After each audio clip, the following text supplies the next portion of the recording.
ఎక్కడ కూడా ఈ తరువు ఎవరన్నా ఈ విధంగా రైతులకి అన్యాయం చేస్తే కఠిన చర్యలు తప్పవు అని చెప్పి నేను మనం చేస్తున్నాను.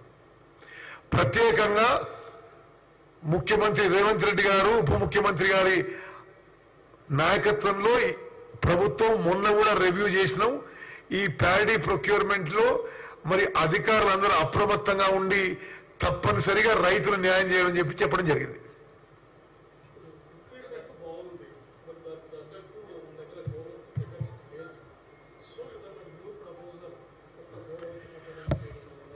ఇది మీరన్నమాట నేను ఒప్పుకుంటున్నా. ఏ స్థాయిలో అయితే గోడౌన్స్ కట్టి ఉండాలనో గత ప్రభుత్వం కట్టలేదు, కట్టకుండా ఉండి రైస్ మిల్లర్ల మీద ఆధారపడి ఉంది. తప్పనిసరిగా గోడౌన్ స్టోరేజ్ కెపాసిటీ మా ప్రభుత్వం పెద్ద స్థాయిలో పెంచబోతున్నామని చెప్పి స్పష్టమైన హామీ ఇస్తున్నాం.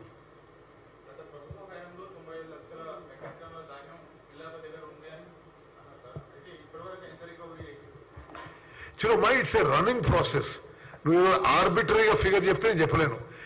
కొంత ధాన్యం పీడీఎస్కుంటుంది, కొంత ధాన్యం ఎఫ్సిఐ కింద వాళ్ళకి సప్లై చేయాల్సిన విషయం ఉంటుంది.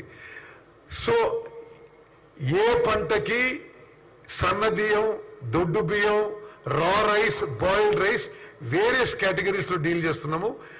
మీకు ఒకటే అష్యూరెన్స్ ఇస్తున్నా, సివిల్ సప్లైస్ కార్పొరేషన్ డిపార్ట్మెంట్ పనితీరు గతానికంటే 100 రెట్లు బెటర్ గా ఉంది. మరి పబ్లిక్ సర్వీస్ మోటివ్ తో ముందుకు పోతున్నాము.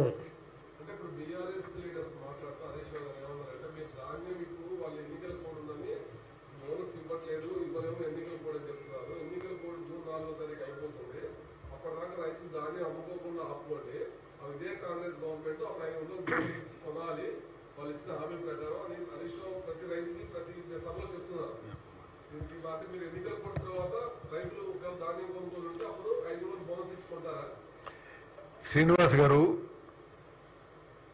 ఈ ప్రభుత్వం అధికారంలో వచ్చిన 100 రోజుల లోపలనే 5 హామీలు అమలు చేసిన విషయం మీకు తెలుసు.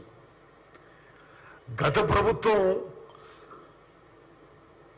100 హామీలు ఇచ్చి 10 ఏళ్ల పాటు వాళ్ళు ఆ అష్యూరెన్సెస్, ఆ ప్రామిస్ ఫుల్ఫిల్ చేయక అందరూ వాళ్ళ ఉంటారంటే తప్పది. మేము ఇచ్చిన ప్రతి మాట నిలబెట్టుకుంటూ కోడ్ అయిపోయినాక మీరే చూస్తారు.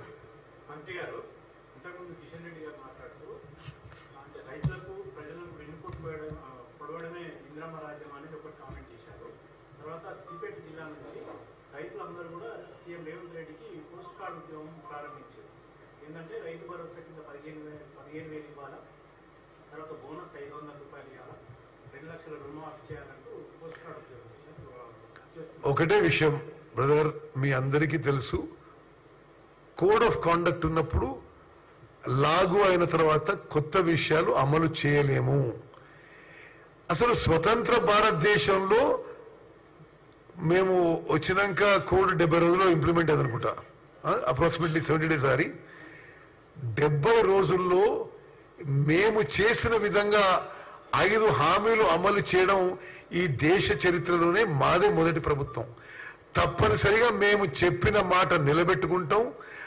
గతంలో ఉన్న వాళ్ళలాగా మోసం, అబద్ధాలతో మరి వాళ్ళు బతికిన కాబట్టి వాళ్ళకి అందరి మీద అనుమానం ఉంటాయి. కోడ్ ఆఫ్ కాండక్ట్ అయిపోయిన తర్వాత మా అన్ని హామీలు అమలు చేస్తాం. ధన్యవాదాలు. Thank you.